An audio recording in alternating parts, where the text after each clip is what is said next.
సుపారీ తీసుకుందా బాబ్జీ? మిమ్మల్ని చంపాలనుకుంది భైరవ వెంకట స్వామి అంటే మీ తాత. ఎవడు? యువర్ బ్లడీ ఓల్డ్ తాత. మా తాత? ఎస్. ఏంట్రా అక్కడ మీటింగ్? ముసలాడు నన్ను చంపేటేంట్రా?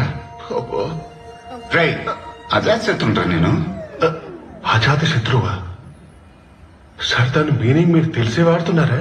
అది ధర్మరాజు విదురుడు లాంటి గొప్ప గొప్ప పురాణం. ఎల్లప్పుడల్లా విధ్వంసం చేస్తాను, ఫ్యాన్స్ కి ఆటోగ్రాఫ్ ఇస్తాను అంటే చంపక ఎత్తుకొని ముద్దెట్టుకుంటారా?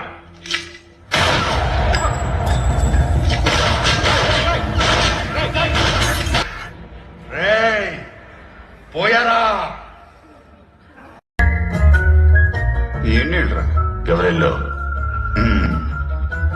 మనకు ఒకటే, వీడికి రెండు దొబ్బినట్టున్నాయి. ఇది గుడ్డోడా? డౌటా? గుడ్డోడా? ఎవడు గుడ్డోడు?